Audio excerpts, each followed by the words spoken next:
The information discussed in this presentation is current as of the date noted and is for informational purposes only. It does not intend to address the financial objections, situations, or specific needs of any individual investor. Any information is for illustrative purposes only and is not intended to serve for investment, tax, legal advice, since the availability and effectiveness of any strategy is dependent upon your individual facts and circumstances.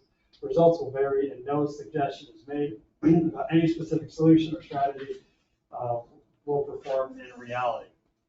And now we actually get to jump in the presentation. I'm going to introduce my friend, Jason Nickerson. He is the newly elected president of our firm. You've been with the firm for how long now? 25 years. 25 years. So again, Jason's been here for a long time. If you want to see him in person, make sure you mark your calendars. August 17th is our 45th anniversary. You can actually shake this big man's big hands, big hands. So, all right, Jason, go ahead.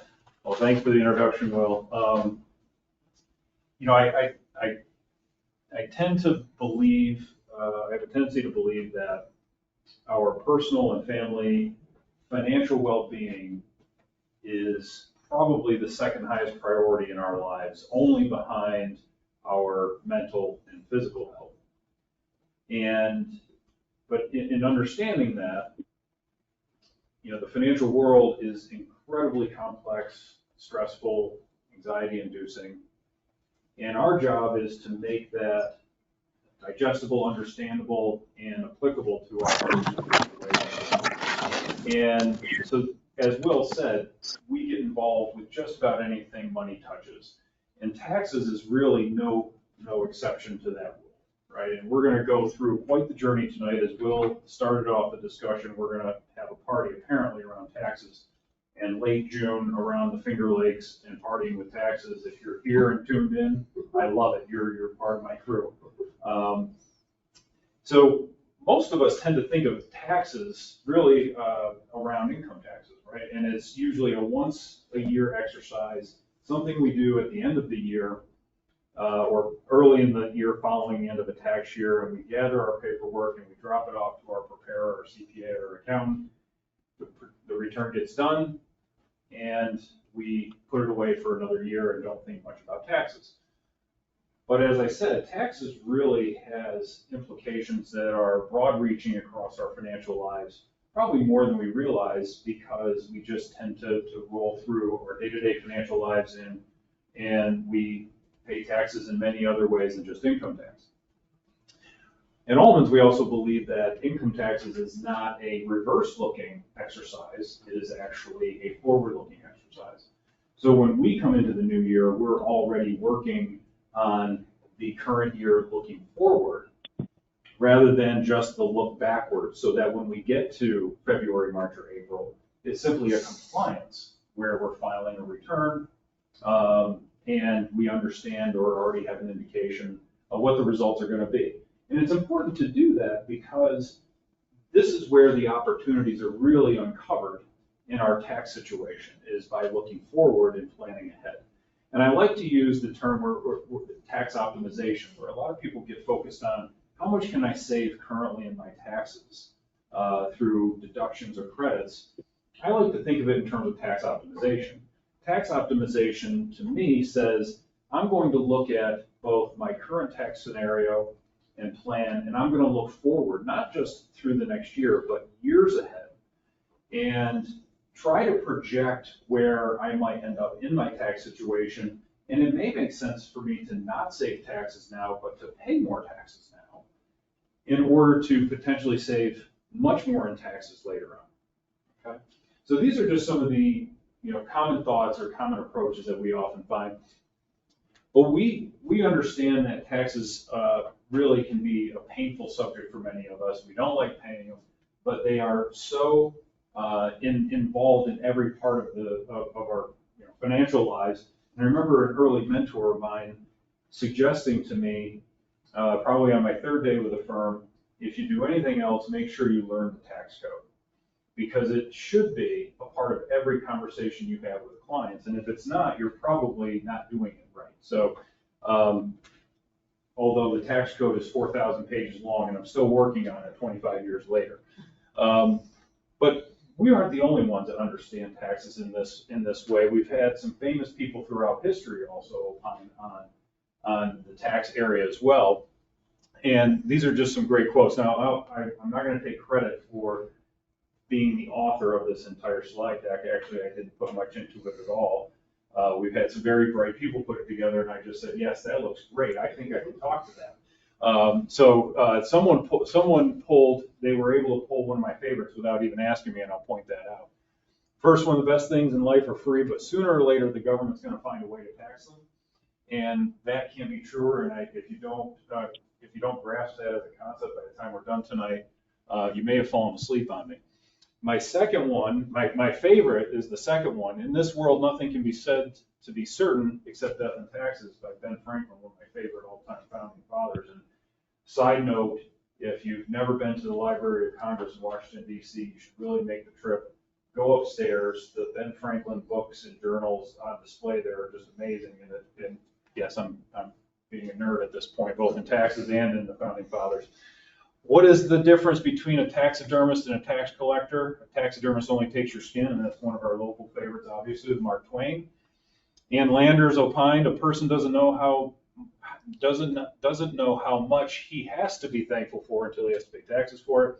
And Albert Einstein, one of the brilliant scientists in the world, the hardest thing in the world is to understand the income tax. And he is so very true. He also had another great quote that talked about the power of compound interest and being one of the most powerful forces in the universe. So Albert Einstein wasn't just someone who invented E equals MC squared. He also was a financial professional, which we didn't know at the time. So as I said, I had a mentor suggest to me that I should take great care and learn the tax code. But the tax code just isn't the Internal Revenue Code. And it's not just 4,000 pages.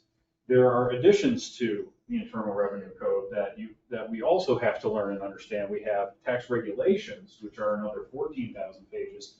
And then on top of that, someone has to decipher and make these things understandable, and that's where we get revenue rulings and revenue procedures.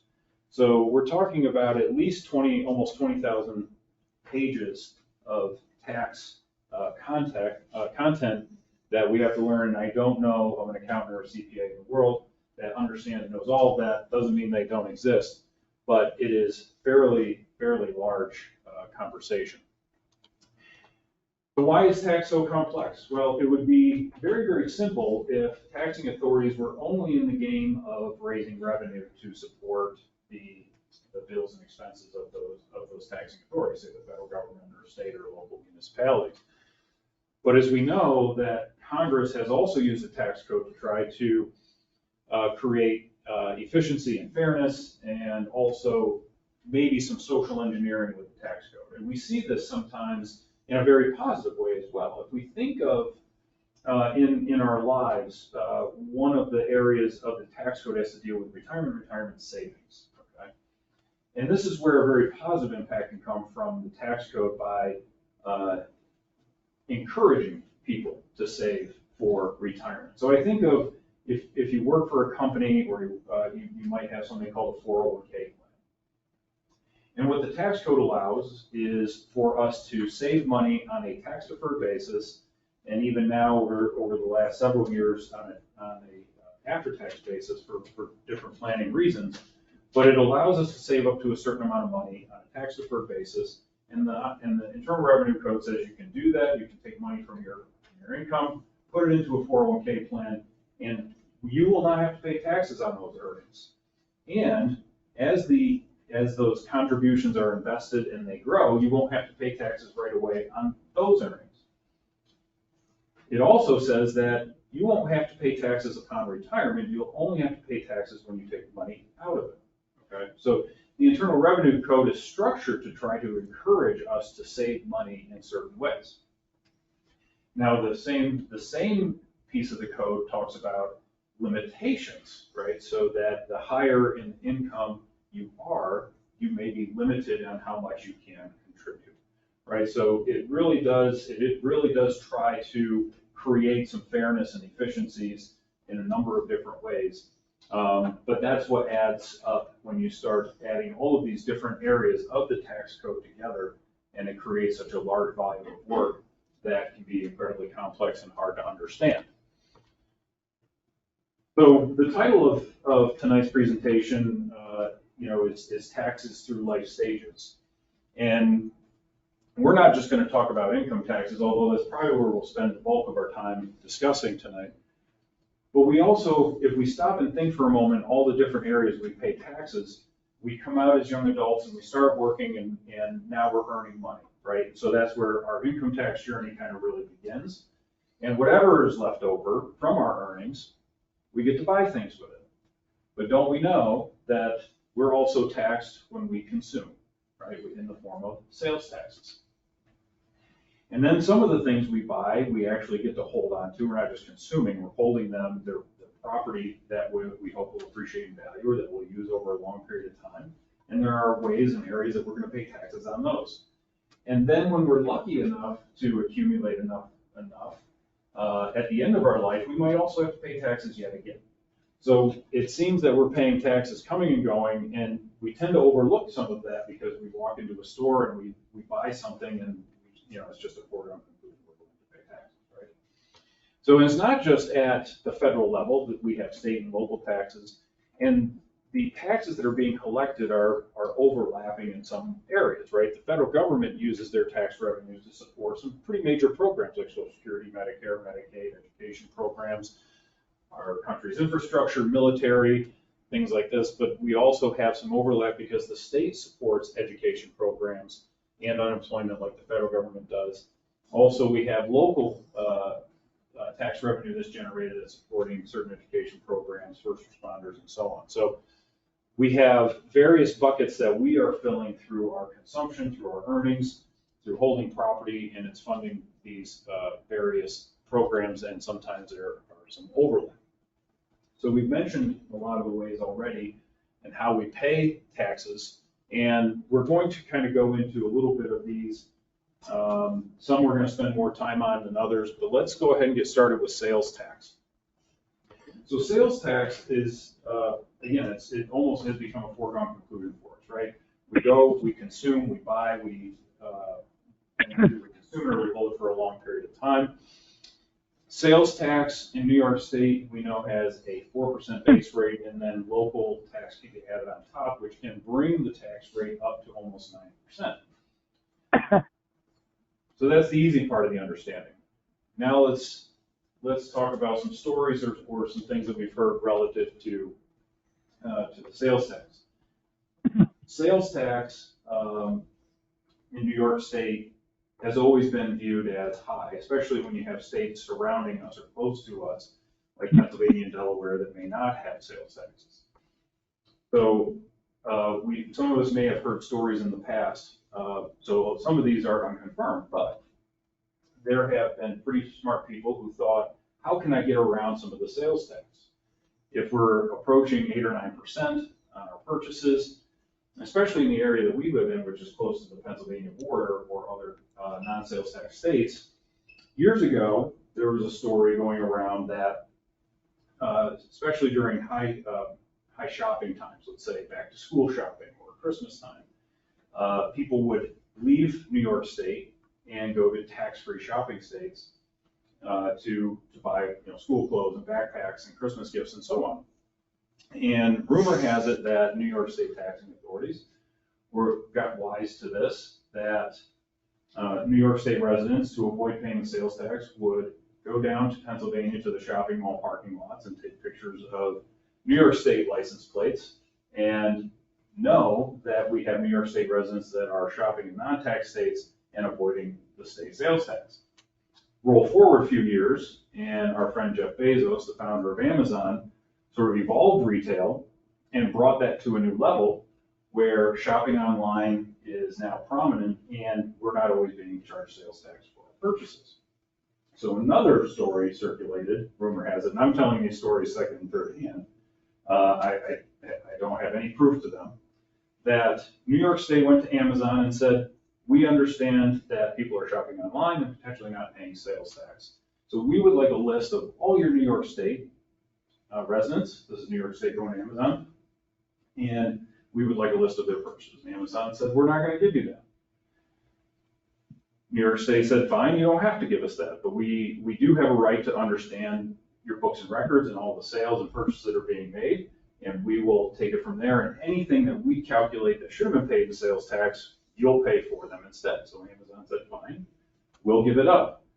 The point of the stories that I'm telling is, just because we think we have this great scheme of avoiding sales tax, New York State has a system and has always had a law in place that even if we go to a tax-free state and we make purchases of goods and then bring them back into New York State, we owe the state sales tax regardless. But a lot of people haven't really known that or understood that.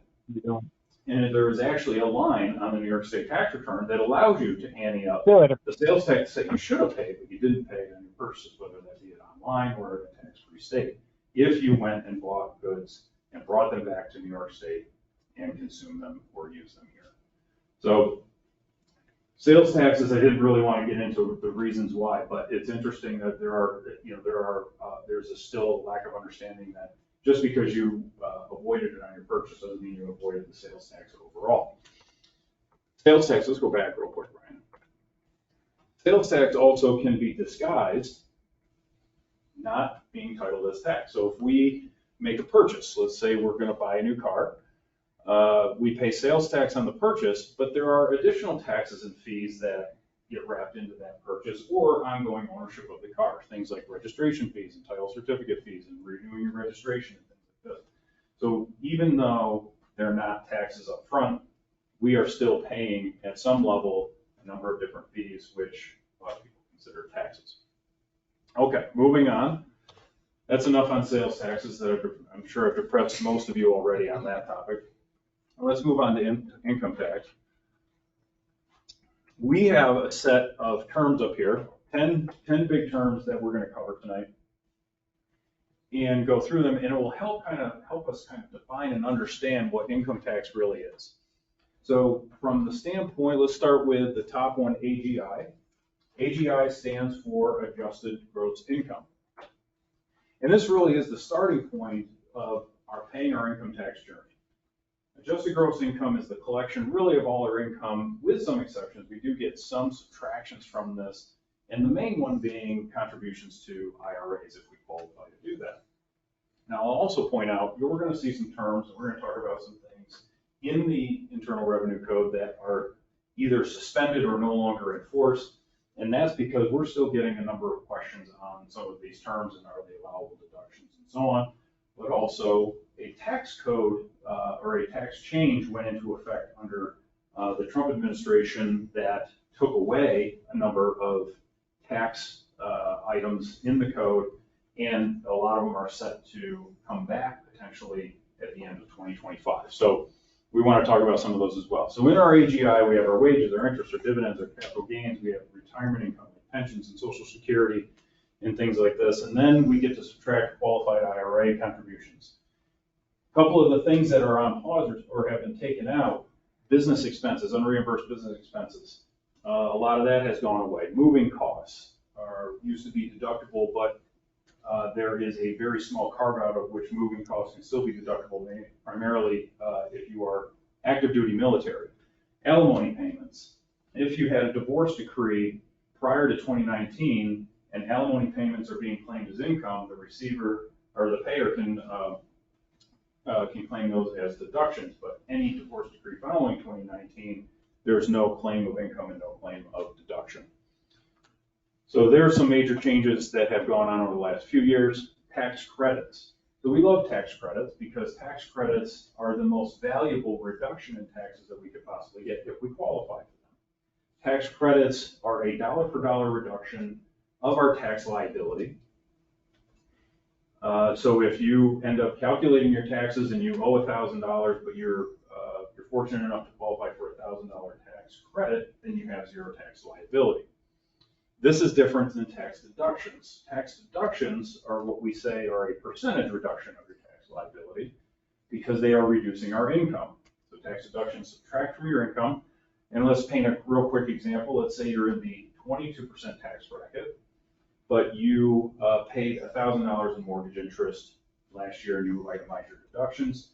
That means of that $1,000, $220 turns into tax savings. okay? So it's not a dollar for dollar reduction, it just subtracts from your income.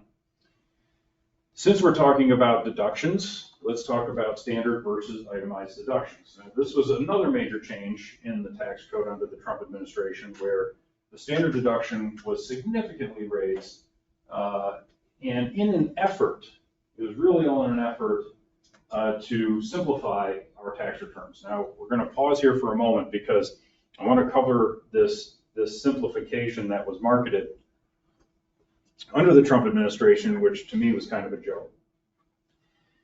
What they set out to do was, as I said, simplify your tax return, not simplify the tax code, because we still have 4,000 pages of the code, and we still have 14,000 pages of other material.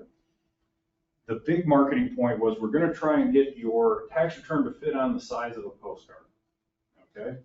Now, 2 reasons, practically speaking, why that would never work. Number 1, I don't know of any tax preparer or CPA office that is going to print anyone's tax return on a postcard. Even if it fit on there, they're not going to. Okay? That would cause for a lot of reformatting. Number 2, for many years, we've all been forced into e-filing our tax returns. So what does it matter if it fits on a postcard? Because it's all digital anymore anyway. And a lot of times, the taxpayers are requesting copies of their tax returns in digital format as well. So the whole simplification of your tax return and getting it to fit on the size of a postcard really doesn't work, really doesn't matter. But part of that simplification in terms of the standard deduction was doubling the standard deduction. And the idea here was to not have people have to account for all of the itemized deductions that you're allowed. So what are you allowed in terms of itemized deductions? Medical expenses, taxes you pay, mortgage interest, charitable contributions. They took away deductions like casualty and theft losses, unreimbursed employee expenses, and other miscellaneous deductions on the federal return. Okay? So not only did they shrink the number of deductions you can account for, they raised the standard deduction so much that said you don't have to account for these things anymore. However, that was the federal government. It has nothing to do with the state governments. So while a lot of people came to us and said, this is great, I don't have to keep track of these things anymore, New York State actually has a similar itemized deduction system as the federal government and a lower standard deduction. So we said, we're sorry, Mr. and Mrs. Client, you still have to keep track of these things because it could benefit you on the state return. So again, the marketing of the simplification of your tax return just didn't work for a number of reasons. Moving on to tax exemption. This is another piece of the tax code that is currently under suspension, but is set to come back at the end of 2025. Personal exemptions, if you all remember, for anyone you could claim on your tax return, whether it's you, your spouse, dependent children, dependent adults. We could claim roughly $4,000 or $4,500 per person and subtract that from our income. And currently that is under suspension, set to come back at the end of 2025. Another term we hear is that we are in a progressive tax system. You may also hear this termed as a marginal tax system. All this really means is that as we move up in income, those higher income amounts are taxed at higher tax rates. So, as an example, our first $10,000 to $12,000 is going to be taxed at 10%. The next 11,000, we'll say, up to about 80,000 is taxed at 12% if we're married, filing joint. So progressive meaning that only the next dollars above the current bracket are taxed at that higher bracket. And we're going to spend some time reviewing the brackets because when I referenced earlier tax optimization, this is one of the areas that we tend to focus on, is how do we get the most amount of money taxed in the lower brackets, avoid bumping into the higher brackets. And there's some key pain points in the tax brackets that you should be aware of, because there are some brackets that go 10 to 12, and then there are some higher jumps that we want to try to avoid if we can. Taxable income. This is the actual income separate from AGI that you are taxed on. So this is your income minus all deductions, run it through the tax calculation, and you come out with a tax liability. Okay? Voluntary compliance. What is voluntary compliance? Well, we are in a voluntary compliance tax system, meaning the federal government and state governments say to you, file a tax return and tell us how much tax you owe. However, that's partially where the voluntary tax system ends, because they are more than welcome. They're more, they don't mind sending you the letter saying we don't agree and pay a bill, and then we'll figure it out later. Okay, so the voluntary ends after you file your tax return. Also, if you don't file a tax return, they'll also be happy to tell you that you should have filed a tax return and you owe us some money as well. But on the other side, the voluntary has also ended, because if you pay them too much, they'll take their sweet time in sort of giving that back to you, right? And if you don't file a tax return and they owe you money, they're not going to say anything to you. So voluntary, we kind of chuckle at, because voluntary seems to only be working one way in this situation. We'll say, though, the voluntary tax system does allow us that if we feel we've messed up and the taxing authority hasn't caught it, they allow us to amend our tax returns. And we can amend our tax returns going back 3 years and even further if we feel that we need to, but the taxing authorities tend to stop at the 3-year mark. And the last one, withholding. This is a much bigger conversation. We're going to get into that here next more so, but there are several ways to pay our taxes, okay? I say several. You can pay your taxes with withholding from streams of income, say if you're employed, or from your Social Security paychecks, from retirement distributions from IRAs or other retirement accounts. You can actually have withholding. That's a withholding system. And the withholding system works as a system that is, you give us the money and we count it as if we've received it equally. We don't really care when you send it in, when you had it withheld. It's withheld and they don't track dates. An alternative to that is something called the estimated tax payment system. This is a time-based payment system where they are tracking when those payments are coming in, and those are due on a quarterly basis. There's some great planning that can be done around withholding versus estimated tax payments. It's not an all or nothing system, right? You don't have to do all withholding. You don't have to pay all via withholding estimated tax payments. It can be a mixture of both. And oftentimes what we find is that there will be some withholding, but if there is investment income, it's very hard to calculate what you should withhold from your paycheck to cover your interest, dividend, and capital gains, because those can be variable income sources. So that tends to be made up with estimated tax payments. Also, if the tax code wasn't complicated enough, you need to understand what the IRS and other states' tax years are, not all states. When we talk about quarterly payments, most of us would think 3-month blocks, right? Break 12 months, divide it by 4, and we end up with 3-month blocks. Not the IRS. They decided that, well, we'll give the first quarter 3 months, but we're only going to put 2 months in the second quarter. And then we're going to put 3 months in the third quarter and 4 months in the fourth quarter. We won't get into why, but that can also be a benefit when you use the estimated tax payment system, because it is a time-based system, meaning that if you don't pay timely, they're going to charge you interest. And once you've missed a payment or not paid enough, that interest will never go away. Now, you can stop the interest from accruing by making up a payment in the following quarter, but you've already accrued the interest for the prior quarter. So here's how the estimated tax payment breakup of 3, 2, 3, and 4 helps you. If you get behind in the first IRS half of the year, the first half of the year, according to the IRS, is only 5 months. Okay, so there are fewer months to be accruing this interest versus the second half of the year, which there are 7 months. Okay, so there isn't a whole lot of rhyme or reason around that, but two main systems, and then the other way you can pay your taxes is obviously with your tax return.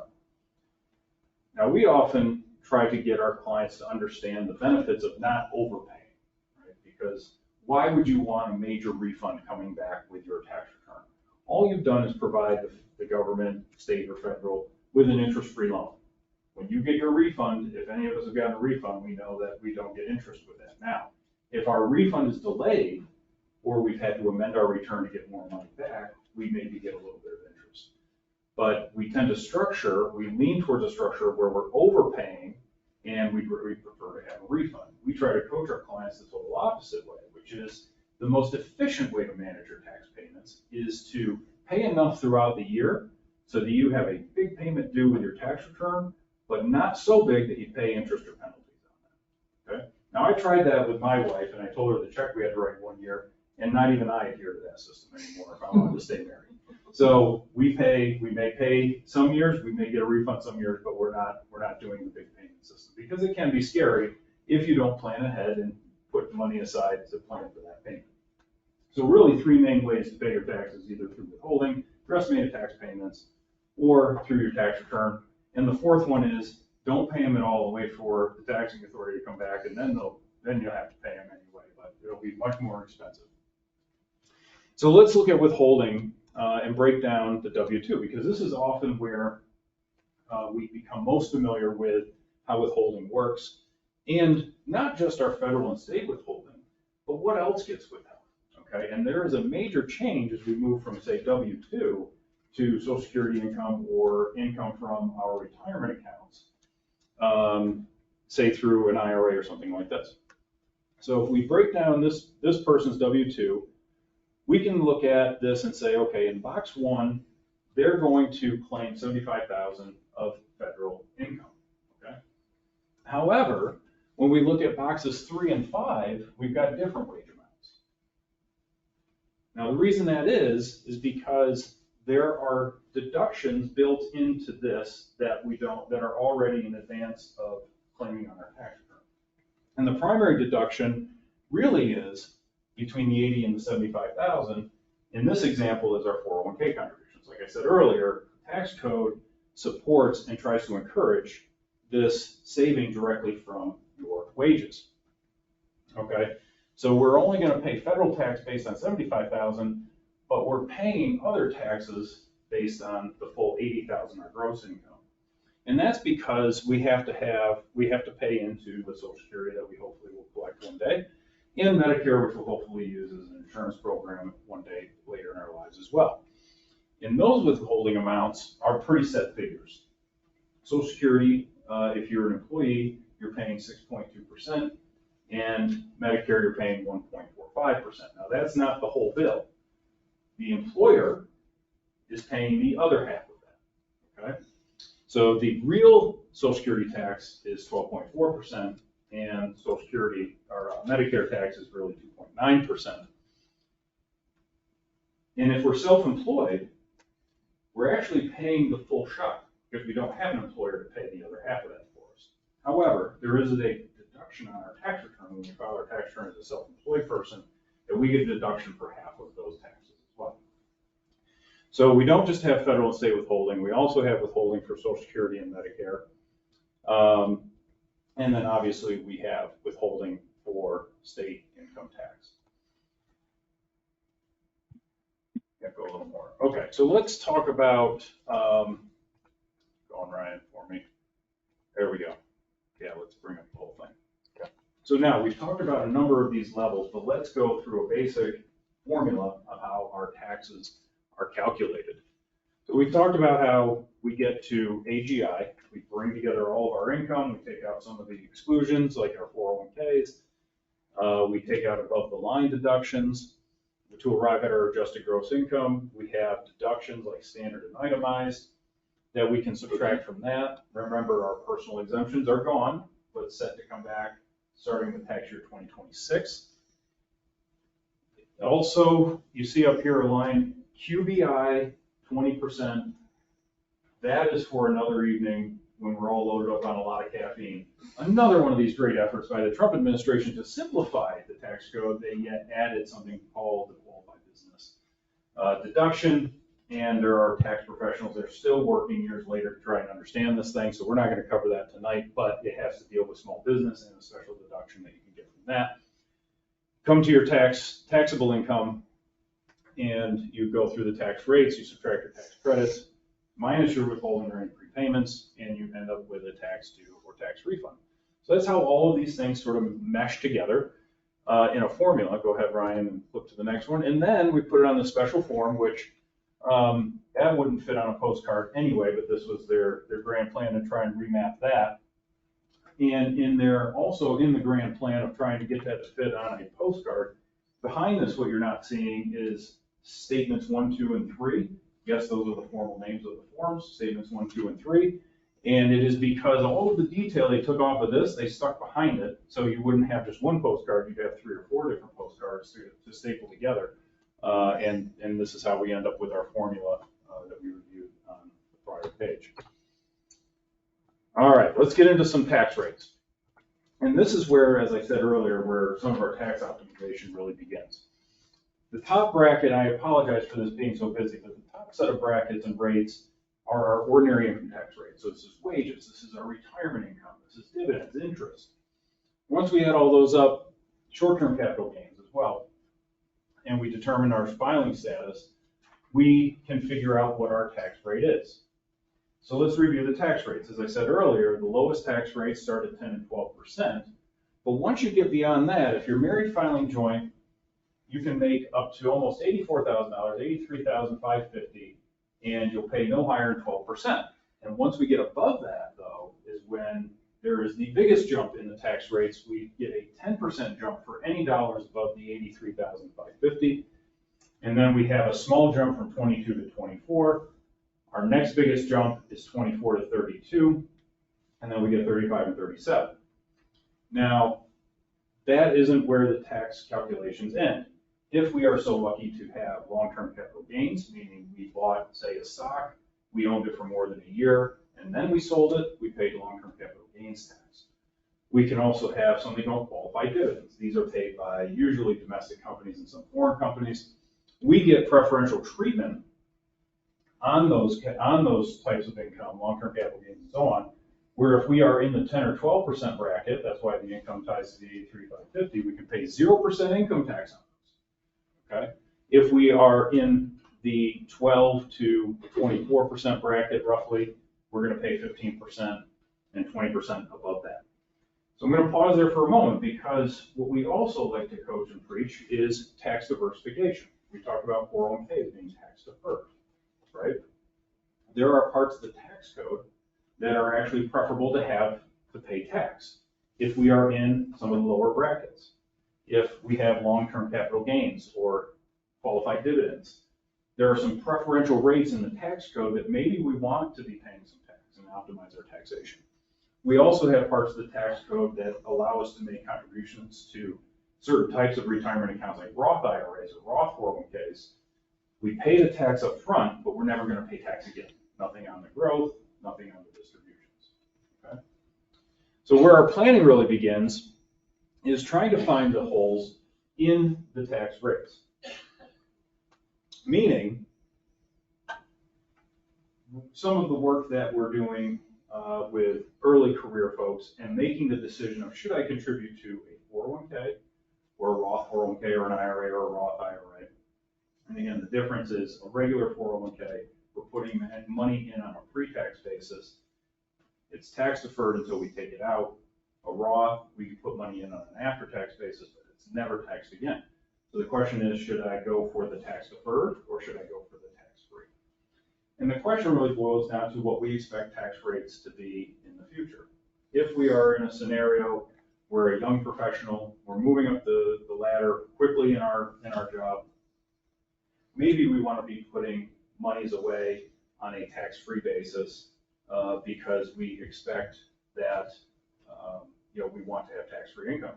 A counter way of thinking of that, though, is what if when we get to retirement, we're going to maintain that high tax bracket that we achieved at the end of our career? And that would tell us we want to put money away in a Roth style program where we're paying less tax now, we're paying the tax now, and never paying it again in the future. So that's one stage of life in taxation that we're trying to make a decision. Another stage of life, and we're trying to help retirees make this decision, and even pre-retirees, is I am now retired or I'm about to retire, but yet I'm not in required distribution mode yet from my retirement plans. Okay, I don't have to take money out. What is the tax rate that you're in now, and what is the tax rate you're likely to be in when you have to start taking money out of, say, a tax deferred plan where you'll have to pay taxes on? So we will run projections of this is the tax now, this is what that retirement plan will grow to be at some point in the future, this is what your projected withdrawal will be in the future, and that's what your tax rate will be at that point in the future. And if it appears that your tax rate will be lower now than it will be in the future when you have to start taking those distributions, one of the recommendations we tend to make is convert dollars now.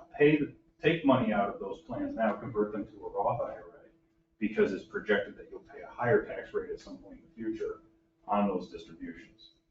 Okay? So this is what the game we're trying to play in the tax code is where to get the best bang for our tax dollar. Pay the least amount, but it may mean paying tax now versus trying to delay tax as much as possible. All right. Enough of the hardcore tax formulas. Let's go over some comparisons. So some of these charts are fairly interesting when you look at, because New York State tends to get a bad rap in terms of being a high tax state, and we would not necessarily be totally wrong. I will say that from a retiree standpoint, New York State tends to be fairly favorable. We're not Florida, where there's no income tax. But in New York State, if you have Social Security income, that is not taxed in New York State. And for each taxpayer in New York State above age 59 and a half, the first 20,000 of the rest of our retirement income coming from IRAs or pensions is also tax-free. So a married couple, if we paint a quick scenario, let's assume a married couple has 50,000 of Social Security income and 50,000 of other retirement income coming from pensions or IRA distributions. That retired couple will pay no tax on that 50,000 of Social Security.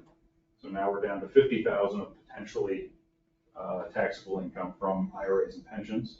And as I just stated, the first 20,000 of each of their income, let's assume it's split evenly 25 and 25, the first 20,000 of each of their retirement income is forgiven, is tax-free. So 100,000 of income total, Social Security and retirement distributions and so on, boils down to potentially only 10,000 of potentially taxable income, and that's before any other deductions, itemized or otherwise. So while New York does have a bad rap, and we'll cover some of that in some tax areas from a retiree standpoint, it's not terrible. From a corporate, let's flip back one, Ryan. From a corporate income tax rate, we are not the worst. We're somewhere in the middle. We're number 18 out of the bunch, 7.25%, but we have some other higher corporate state tax rates, Illinois 9.5%, California 8.84%. Go ahead, Ryan, and flip to the next one.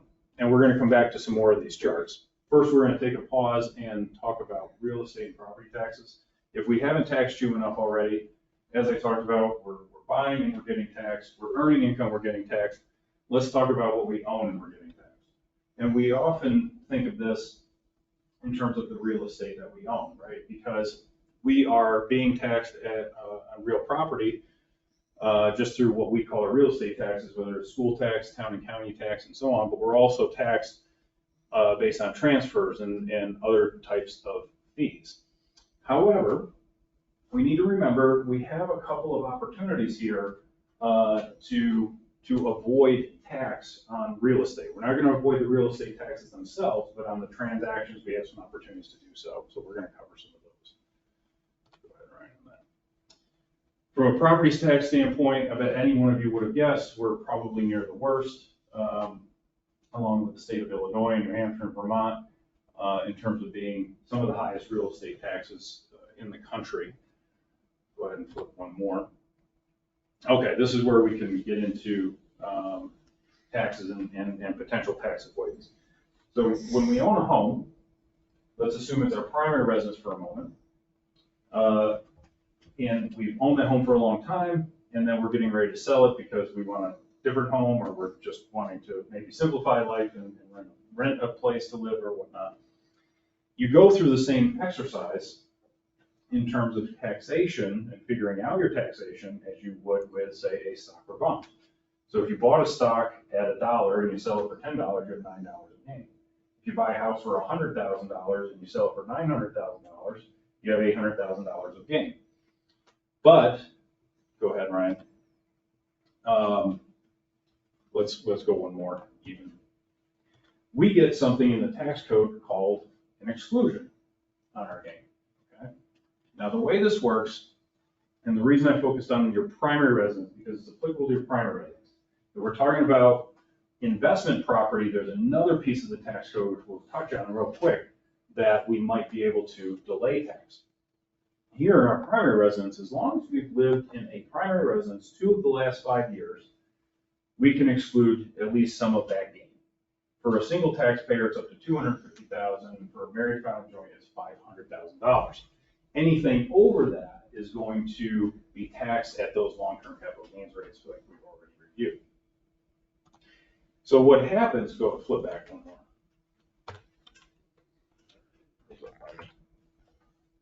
But what happens is we often get the question, can I do this every 2 years? Well, theoretically, you could, right? You could move and change your primary residence every couple of years, and hopefully you have a nice gain and capture the gain exclusion.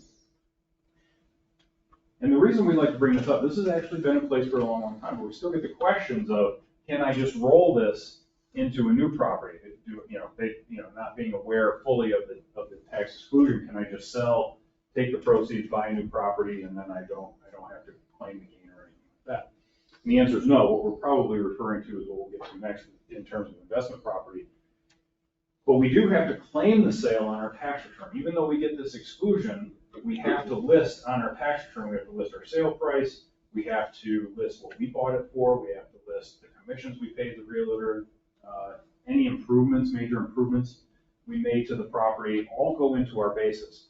So when someone says, well, I'm selling a house for $1 million and I only bought it for $250,000, it sounds like I'm going to pay some tax. We say, hold on. Over the time that you held that, 30 or 40 or 50 years, you had to have made some major improvements in that home. And we're not just talking about a coat of paint on the walls, but you have to put a roof on the house. You have to, maybe you redid the kitchen or the bathroom, or maybe you added a room. These are major improvements that get added to your basis. And so we often see where if we have the accounting and we can add those things up, we can usually get people into that gain exclusion almost fully. Okay. So we got to make sure that we're doing our accounting appropriately. Don't throw away those major improvements, but if it's a coat of paint, that doesn't count. Okay, that's just normal maintenance. In terms of gain deferral, we often get asked in terms of, can I just roll these proceeds into a new house and not pay any tax? That is usually, go ahead, Ryan, when we're talking about here, it is called a 1031 exchange, and it is primarily with investment property, business property. Okay, it can be used. It can be incredibly effective. When I talk to clients about this, I start at one point, and then there's a second point right behind it, and as long as we can't pass point 1 and point 2, then the conversation is over.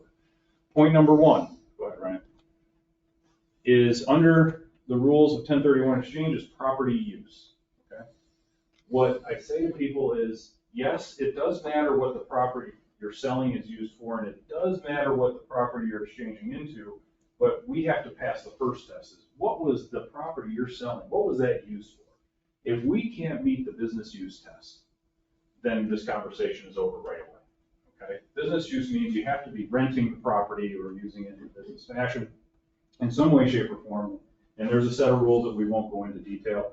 But I can tell you right now, if you've got a second property and you rented it for one night to your brother-in-law for $1, that doesn't count. Okay? That's not business use. This has to be real business use. But let's say we do pass that test. The property that we're selling does meet the business use test. We often get the question, well, the property I'm going to buy also has to meet the business use test as well, right? And the answer technically is yes, it does. However, you can change the use of a property over the course of your use of that property, meaning you have a rental property. You want to exchange that into another property that you'll rent for the next couple of years until you retire or decide to move there, but then you're going to live in it. Okay, so that next property has to start as business use, but you can always convert it to personal use. When you convert it to personal use, upon sale of that property is when you're going to pay the tax. But right now, what we're talking about is deferring the gains and the taxation on the gains on the investment property we hold now. Okay, so we've gone through the process, and I think I've gotten my point across that you have to have a qualified business use property. That's point number 1. Point number 2 I get to is I jump over to the other column and I go right to number 4 and say, before you listed for sale, we need something called a qualified intermediary. We often get the phone call a week, 5 days to closing, can I do a 1031 exchange? And the answer is no, because we need a qualified intermediary, and there's no way this is going to get done in 5 days, okay?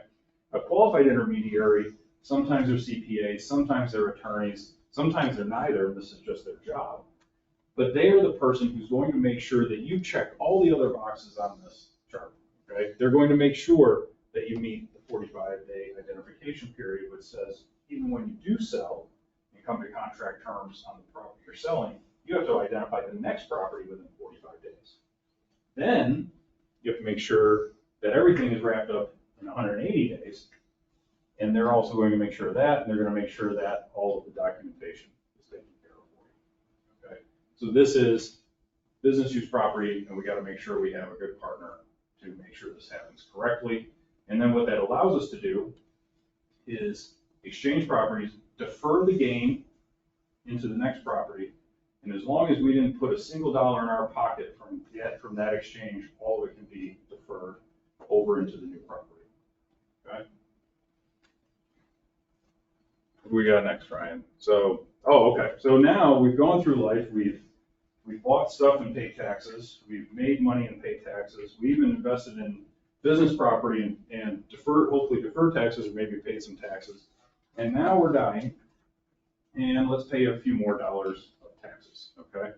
So we come to the estate and gift taxes, and there's even one listed on here. There's something called an inheritance tax. Now, the inheritance tax is not, as we'll see in another chart of our country, is not very prevalent, but an inheritance tax does exist in some states.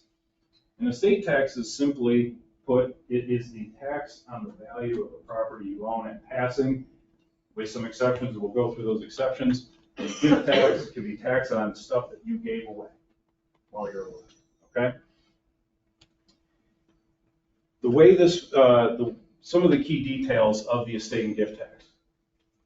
The top tax rate is 40%, and you get to that 40% rate pretty quickly. However, and these are some old numbers, these are from 2020, we have something called a lifetime exemption amount, which says that a person can pass at death to another person that is not our spouse. In 2020, it was 11.5 million. It's now almost $13 million that we can pass. And if we're married, those spouses can share the exemption that we have, meaning they can total pass 26 million down to non-spouses. And this is at the federal level. Okay, so when we talk about estate tax, there aren't many estates in the country that exceed the $26 million mark and have to really worry about estate tax. This part of the tax code, in terms of that large exemption amount, is set to sunset at the end of 2025. And the expectation is we'll go from the 13 million per person down to 5 or 6 million per person. But even then, the estate tax part of the tax code is still pretty favorable, because even then there aren't that many estates that are going to exceed the 5 million or 6 million on a per person basis. Go back one more, Ryan, sorry. The other thing I want to point out on this chart is if we are in fear of exceeding that large amount, you hit it big on the Powerball or the lottery, and we exceed our $26 million, then we can do something called annual gifting. And we're given an annual gift exclusion, meaning this is the amount of money that we can give away on a per year basis, one person to one person, and we don't have to claim it, we don't have to pay any tax on it, but it does include all birthdays and Christmas and things like that, and we often don't consider that. We write the check sometimes, but we also wrote a check, or we bought lots of Christmas gifts or birthday gifts and so on, and technically those all have to be included. This year's annual gift exclusion is $17,000. So the way this works is this: I can give my son $17,000. My daughter will be upset, so I better give her $17,000. My wife can give my son $17,000, and she can give our daughter $17,000. The Lord forbid that my daughter gets married, and I actually like the guy. I can give my son-in-law $17,000, and my wife can give my son-in-law $17,000. So as a married couple, my wife and I, we can give $70,000 to our daughter and our son-in-law. So we can pass a substantial amount of money on a per year basis with paying no tax not even filing a gift tax return. But in the event that we do exceed that amount, let's say we are so fortunate enough that we want to help them buy their first house and we need to gift them $100,000. So we've gone $30,000 over the limit. We simply have to file a gift tax return and tell the federal government, hey, just subtract it from our 26 million that we are able to give at the end of our life. Okay, so our 26 million gets dropped by $30,000. Okay.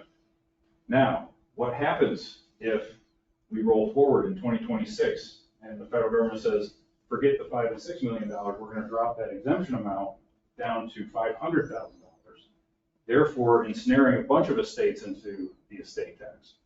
And you've made gifts that up to, hopefully, fortunately, $26 million.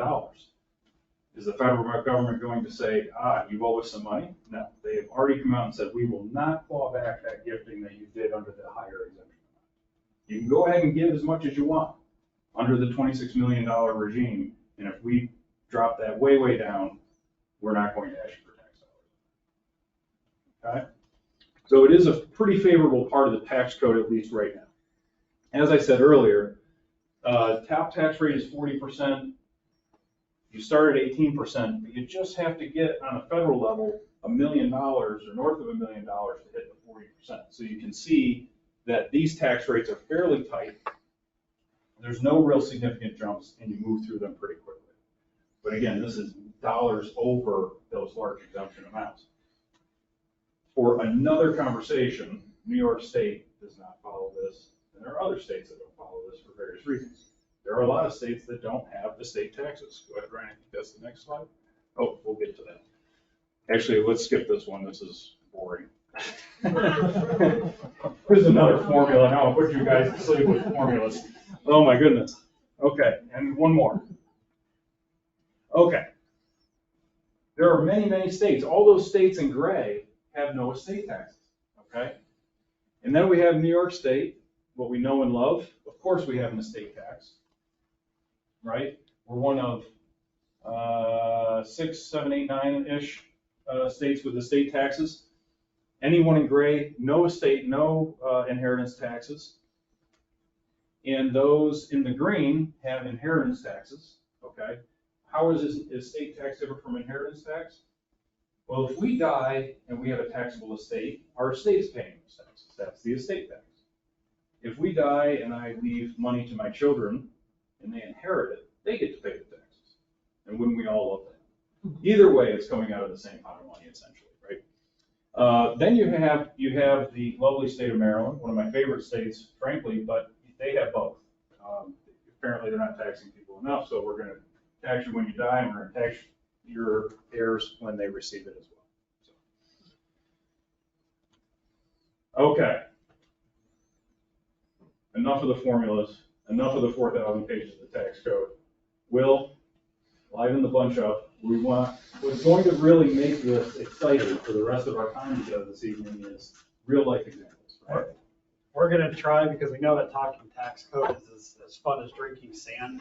So what we're going to do, we're going to throw out some scenarios your way.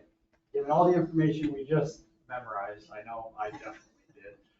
We're going to try to explain the different areas where tax intersects with the different life scenarios. So the first thing we're going to do, for those that are joining us online, we're going to go ahead and use the chat feature for the interaction. You can either send your answers directly to Amelia. I don't know if you want to send a message out to Amelia so everybody sees you. Go ahead and respond to Amelia. Or you can respond to the group at large. Our audio is not working perfectly for some of our attendees, so we're going to ask that you don't unmute yourself to participate, just because not everybody has that option right now. So we're just going to go ahead and use the chat feature. For those in the room, just spout out your answers for everybody to hear. So the first one, to make sure everybody knows the rules of the game. You raising your hand? I'll say, right, you're anxious and ready to go. Okay, you're like, oh, we're going to sit on these hands now. So if we are at Wegmans and we are buying our guilty pleasure, what tax transaction is there?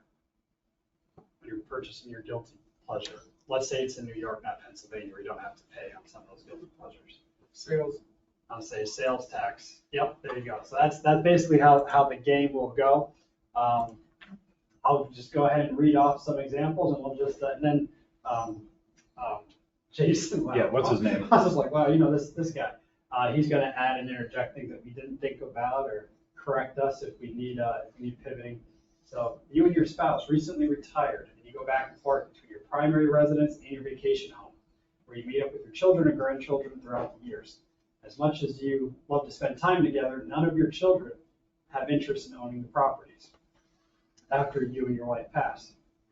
You both are considering consolidating, selling your primary residence and moving into your vacation home. What are some tax planning thoughts we should consider?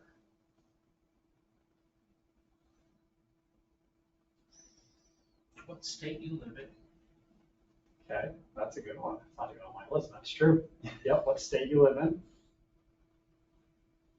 If you get anything online, let us know. And what state you're moving to, because it's not just the property tax that you have to take consideration, you've got your income tax. Yeah, we have lots of folks that, we call them snowbirds. They live in New York and they fly down to Florida where they're experiencing exceptional heat at the moment. Many of them will sell their home, their properties in New York and move down to Florida, so you're exactly right. Well, we got an answer online, go ahead. Capital gain tax exclusion on home sale.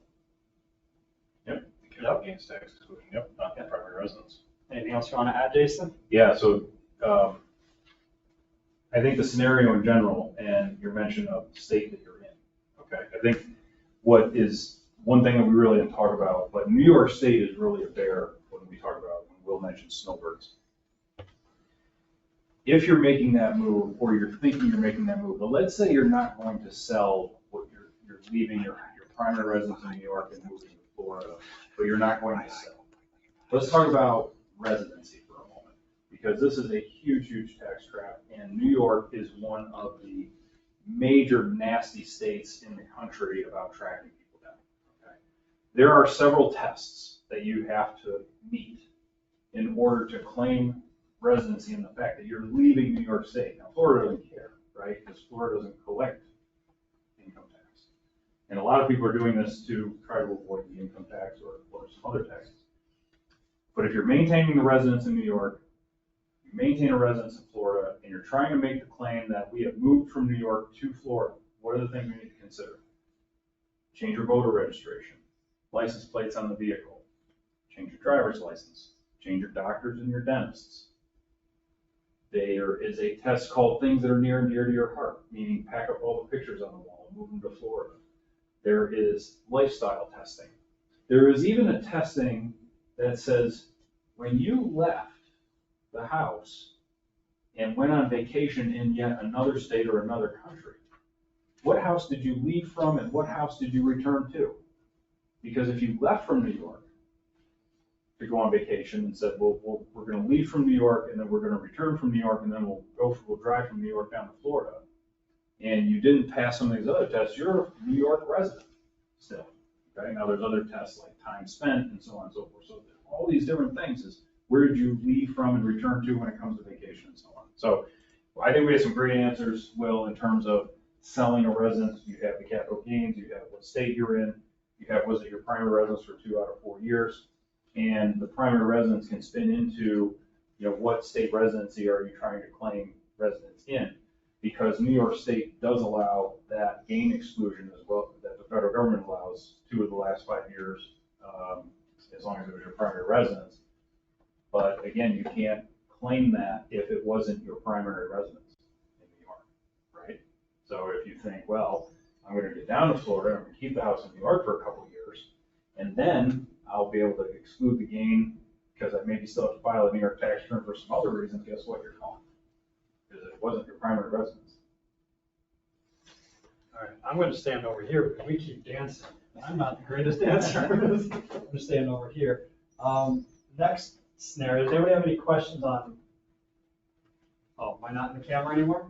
No. All right, thank you, thank you, boss. So many bosses, thank you. Any questions on that scenario before we move on to other scenarios? Will you be talking about trusts, whether to put your houses in a trust so that when you do pass, you know, it... Yes, ma'am. All right, good. All right, yes, thank you. that is one of the scenarios, but we're also gonna have a Q&A too, so if we don't cover anything specifically that you're looking for, by all means, that's usually the better parts of our presentation, just the open discussion where we get to share maybe what we have going on personally, friends, neighbors, just circumstances we've experienced. Let's talk those out as a group so we can learn together. But yes, that is one that, I actually had that question to see if that's one that we should cover. I have more scenarios that I actually need to cover, but we'll do maybe an easier one for the moment. You just got your foot in the door. You're at the ripe age of 25. You're now working for a local Fortune 500 company. You're signing up for your benefits and you come across one of these questions. You're not sure what to do.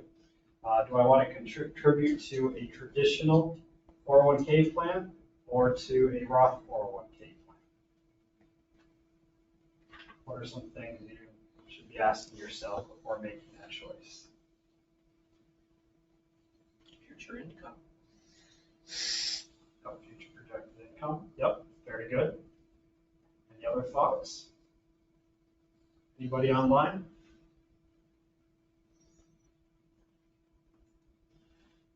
Are there any things there you should be trying to take advantage of? If it's a 401k plan? Company match. Company match, yep, very good. Anything else you want to add or subtract to that? I'll just, one point I softly made during the presentation was tax diversification, and we're big fans of that. And there's multiple reasons, not just because of the current tax code and some favorable tax rates on types of income. But if you think about tax diversification is you have money that's being taxed now, you have money that will be taxed later, and you have money that will never be taxed again. And even though you may come across a scenario that says, I should put in on a pre-tax basis to my 401k. If you qualify to do a Roth 401k or a Roth IRA, it may be a strong consideration to do that because you're building those tax diversification buckets. Because it's not just about the taxes you pay, it's also what taxes, again, like we talked about, that you may pay later. And we don't know necessarily what that is. So you may come across a year some point in the future that says, it would be best if I had a tax-free stream of income, so I'm going to take out of my Roth IRA this year because of everything else that's kind of going on. Or, no, I want to actually increase my taxable income because I'm in a better tax bracket. Or I'm going to incur more capital gains this year because I'm in a lower bracket and I can pay a lower capital gains tax. So it's not always the easiest answer. It does have a lot to do with projected income into the future versus what you are now. But maybe just having that diversification, that flexibility long into the future of being able to pull from those different buckets when the time comes. All right, we'll go to kind of address, I'll jump right into, oh yes, go ahead. Sorry, we have a quick question for someone that has to leave a little bit early. Oh, sure. I want to make sure. Yep. So it's for a resident in Pennsylvania, and they're asking about the tax-free retirement distributions in Pennsylvania, as you mentioned, and New York. They were wondering. So I'll be honest, I don't know of the full Pennsylvania tax code to be able to say that there is an equivalency. Usually, at least in most states, and I think there's only a couple states that tax Social Security, but mostly across the country, Social Security is going to be tax-free in every state, so Pennsylvania would apply.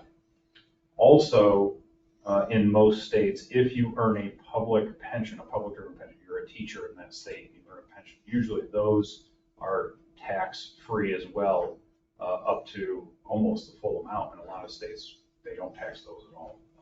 Beyond that, New York, as I had mentioned, gives the first $20,000 of other income to retirees tax-free, and I just don't know the answer in Pennsylvania. Do you want to share our contact information with that person? If they have more specific questions later, we can circle back around and do some more homework for them. Yeah. If that's not sufficient, I'm happy to help if we can after the fact. Does that help our friend online? Or they have to scoot? From what I can see. Okay. I'll let her know, we'll follow up. Beautiful. Let us know if we can help you. Next scenario. Let's see. You have a large family. I mean large. You have 6 adult children, 13 grandchildren, and they're spread out over 4 states nationwide. You are very proud of your family. And especially given the tough times during their childhoods. Not sure why that's at. And then you and your spouse once managed a multi-generational 200-acre farm that is no longer operational. You are out of the farming industry, and now you just have leases on your property. You both are simple, you live comfortably off of your Social Security and your lease incomes, and desire to leave your children with as much as possible, including the acreage. What are some tax considerations?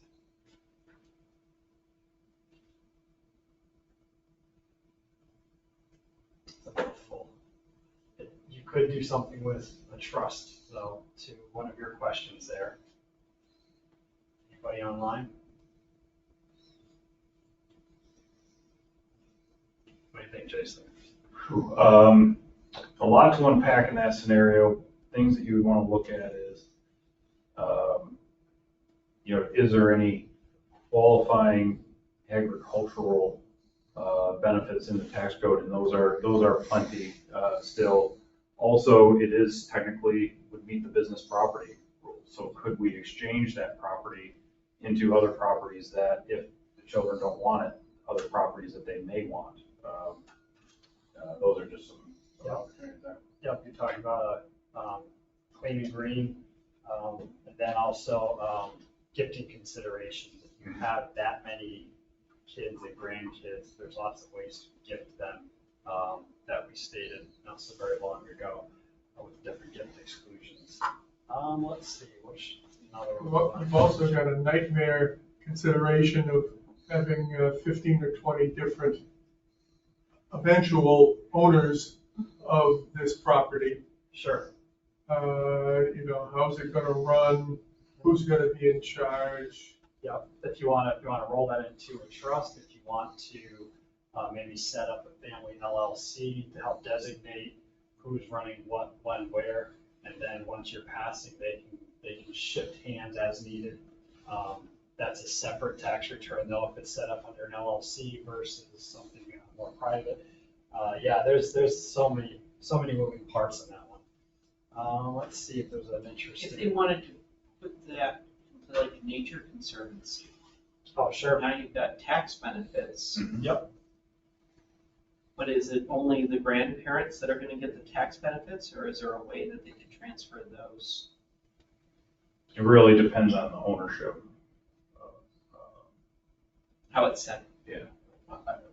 The way the ownership is set up, Right. whether it's in a trust or an LLC or something. Yeah, or even gifting, pieces of the property. You don't have to have just joint owners, but let's say, for example, they just gifted pieces of the property, so everyone's on the title, and then went into something where it was nature conservancy or gift, charitable gift of some kind.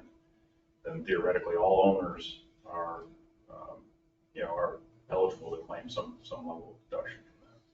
And that does not go the same if you want to say even give your property to maybe a local church, a local school, a college, if you're on the lake. It's the same type of discussion as well.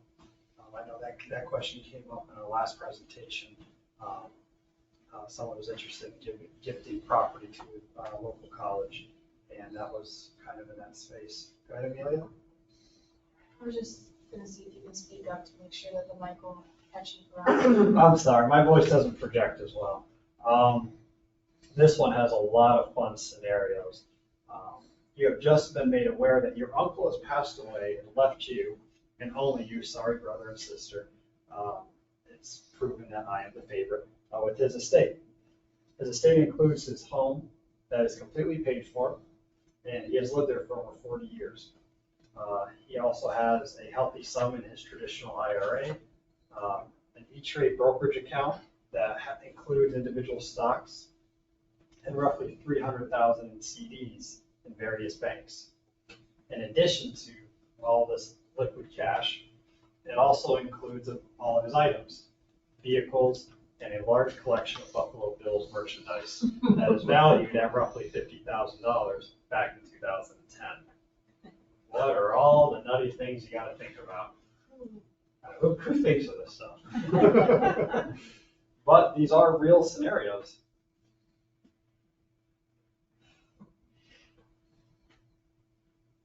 What are your thoughts there? hire a good tax consultant. Let's just hire yourself a tax consultant. There you go. You're gonna have that on the slide and you've been down the whole thing. What are some thoughts? That was actually one of our CPA's first answers here was contact your advisor.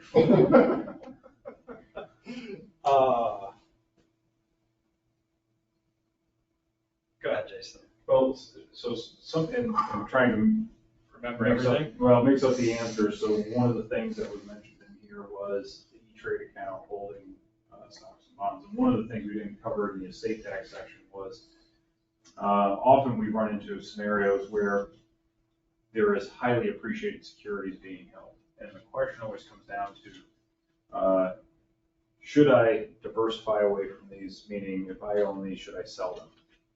And if I sell them, like we said, there's favorable parts of the tax code that address that. They're long-term holdings. We're going to pay 15 or 20% capital gains tax on that, not our ordinary income tax rate. But then when we start talking about inheritance and passing an estate on, we also have the opportunity that if you have some of these highly appreciated securities in your accounts, once they move on to that next generation, right? So if I'm passing it to my spouse, it doesn't work that way, but if I'm passing it to, say, my children, the basis gets stepped up to the current market value, essentially eliminating the income tax ramifications of having highly appreciated stock. So if I pass away with 1,000 shares of Amazon that I bought at $1 and it's now worth $100 per share, and I pass that on to my son, at my death, his basis is now $100, eliminating the $99 of tax. So he could sell it on the next day and pay no income tax, essentially, on that stock. So there's these considerations, but what we always say is or I should say that one of my mentors taught me that the tax tail doesn't wag the dog, right? And so we shouldn't just make these from a tax perspective if it makes sense that we should diversify. There are favorable tax rates in the tax code that we can benefit from, but it shouldn't be an all or nothing. Maybe it's we do sell some and then we do give some. The other consideration there, he had IRA monies. And this was a major tax law change recently that changed how beneficiaries of retirement accounts have to take money out. So when we're alive, which is now the age of 73, but for many years it was age 70 and a half, we had to start taking money out of our IRAs. It's now been increased to 73 and will continue to increase apparently under the current tax code. When we pass that on to a non-spouse person, under old tax law, it said that that person could stretch out distributions over their life expectancy. Well, that is no longer the case. Now, those accounts have to be emptied within 10 years. And when that tax change first went into effect, there was some confusion. The original thought process was, well, we don't have to take distributions. We could take it all now. We could spread over 10 years. We could take some now and some 3 years later. We could take it all in year 10. We got full flexibility to take it whenever we want. They actually clarified that, where the inheriting person of these IRAs does have to take annual distributions, and it has to be empty in 10 years. So you don't get full flexibility, but you do have to take distributions from it. So these are some of the planning things that you have to think about. And in a situation like uncle passing to nephew, let's say, what is his tax rate now? Is his tax rate likely to be lower? Should we advance some of those distributions and pay a lesser tax under his tax rate versus being passed on to the heir who might be in a higher tax rate? And then they're inheriting potentially an investment portfolio, right? So they take it out, they invest it, and that investment portfolio, like we just said, the basis gets stepped up upon death, eliminating all income tax. It's not a perfect scenario, but you could start dreaming these things up and kind of get wound up in them. The only other note that our CPA, we have a number of CPAs on staff that review the scenarios. An additional point that he mentioned was make sure that you contact a new appraiser to get an updated value of the Bill's merchandise because it was an old. So I'll say, yeah, it's probably worthless now. But anyways. We have hope. Hey, right? Lighten up. before we get into our Q&A section, where we can talk about more, what questions you have, just want to make a reminder, we're going to go ahead and share that feedback survey online. If you go ahead and open that up, provide your feedback as to this presentation, the information of the presentation, the delivery, the accessibility, all that. We truly care about all of your responses, the good, the bad, and the ugly. We have to learn together. We're going to go ahead and share the ebook as well, so you have that additional resource. We have our contact information. That's going to be online. If you're here in person, you open up your resource book, you're going to have a little survey there. We'd love to have your feedback. We'd also love to get your feedback as to how we can reach more individuals to participate in these types of events. That way we can better our community and their financial literacy. I have a bunch of other scenarios I can run through. Are there any questions anybody has specifically for themselves that would be valuable, or for friends, family, that while we have Jason here that we can cover? Yeah, go ahead. I'm a retiree. I have not yet accessed Social Security. I'm trying to wait till 70. I get asked to consult, so that's income that I can earn right now on top of my pension. Do I need to be cautious about how much I consult and for what income? Or right now, sky's the limit? Up to a certain age. Can I ask how old you are? So I know it's against the rules, but I don't know. I'm like, hey, girl. I'm 66. Okay, so most of us know that Social Security allows us to make a claim of our benefits at age 62. That's usually the earliest, unless there's other scenarios. Widows being made the primary.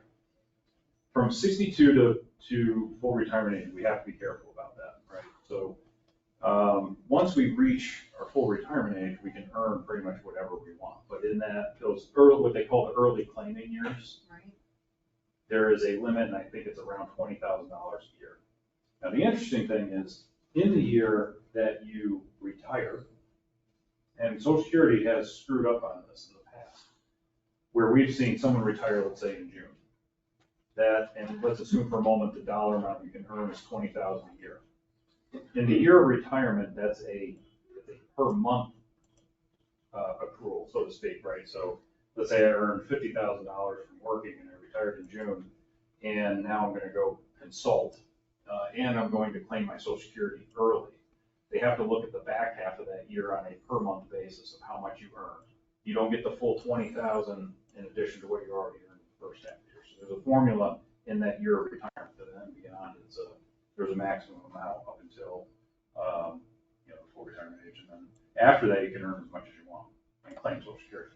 But if you're working now from age 66 to age 70 and you're not claiming Social Security, it all depends on if you're claiming Social Security. I'm not. Then you don't have to worry about it. You make as much money as you want. Okay. Yeah, it's only if you're receiving Social Security that you're going to limit that. Okay, thank you. See, we had a question online about RMDs, I thought. Go ahead, Amelia. The question was, can you discuss how R&D requirements from IRA and 401ks? Do I have to start by the end of the year that I turn 73? Do you have to? Well, let's break that down, because there's a couple of answers to the question. One, if we have what are called IRAs and qualified plans, what you need to remember is in the tax code, those are treated as two different things. So you actually need to take RMDs from each one, okay? Now, if you have 5 IRAs and 1 401k, you can calculate your required distribution out of all of those 5 IRAs and just take it out of 1 IRA, okay? Or you could take it out of all 5, or you could take some, a little bit out of 2 and none out of the 3. IRAs are pretty flexible. When you talk about 401ks, those are called qualified plans, and you have to take the RMD that's calculated out of that plan. Okay? You don't get to take that required distribution out of your IRA. You cannot combine those and take them out of one account. That's part one of the answer. Part two is you are allowed in the first year of distribution to delay that first year distribution into the next year, into April, but we often don't recommend that, because what you could end up with is a higher tax year, because taken, let's say you turn 73 in 2023, and you say, well, I'm going to delay my first year retirement into April of next year, and then I also have to take my 2024 distribution. You actually have two full RMDs in one tax year, and that may not be totally efficient. So we tend to say, in the year that you're turning 73, take a distribution and just take a distribution each year. You talked about the tax brackets. You had the tax brackets up there. Does inflation affect those tax brackets? It does, meaning that the IRS or the federal government will adjust those brackets depending on what the inflation environment kind of looks like, right? They will factor that in. It's never a guarantee they're going to adjust them every year. Okay. Because with the inflation we've had recently, I'm like, whoa. You talked about the capital gain tax exclusion, and you said for a single person it's $250,000, but if you're married and filing jointly, it's $500,000. That seems like a penalty to a single person to me.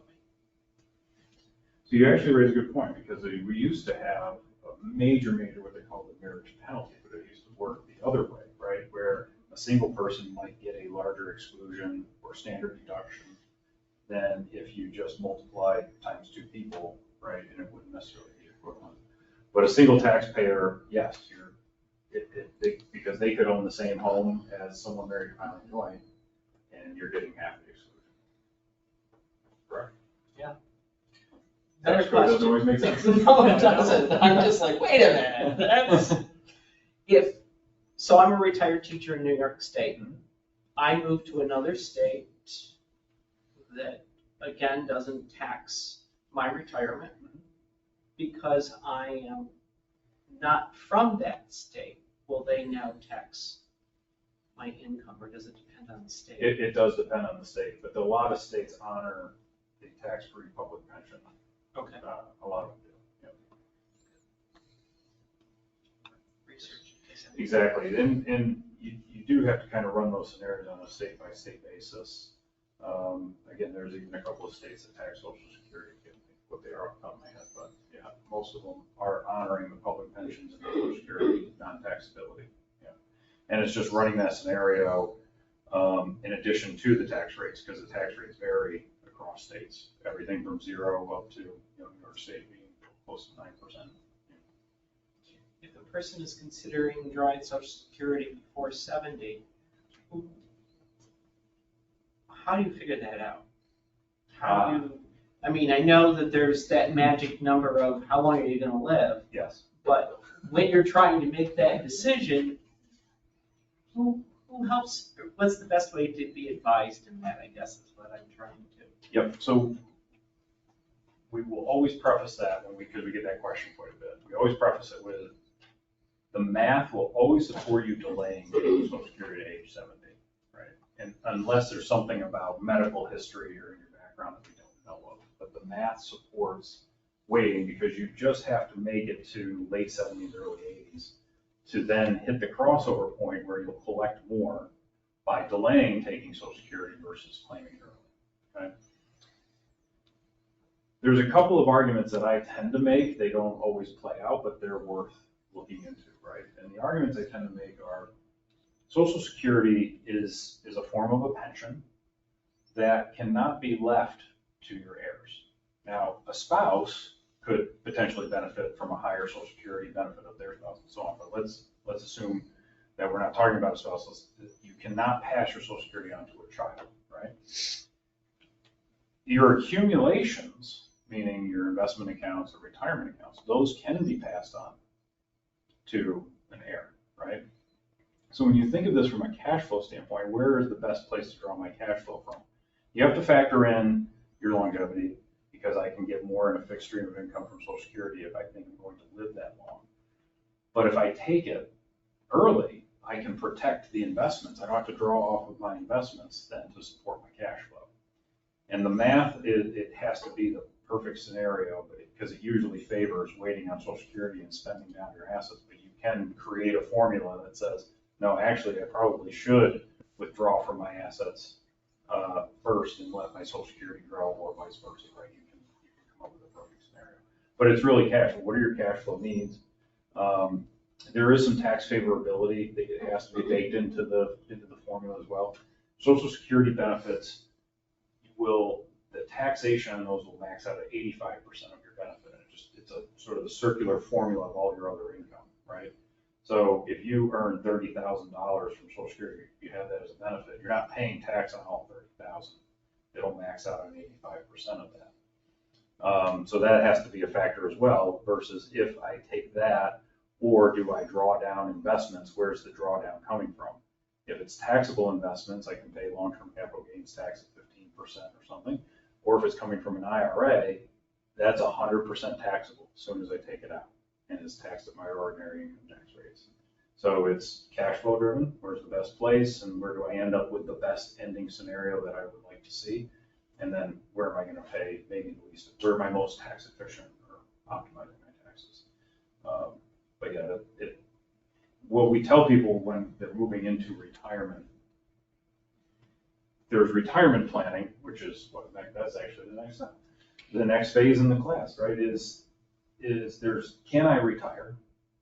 And then there are micro decisions underneath the can I retire scenario. And one of those key micro decisions is the Social Security claiming strategy, right? And because the retirement plan itself just says you can. It doesn't say what is the best way to do it, where's the best way to get my income. So, and the beauty of Social Security is you can make that decision today, I'm gonna delay it, and you could wake up a month from now and say, no, I've changed my mind because my goals have changed, and you can claim it then. You don't have to wait from 62 to 66 to 70 and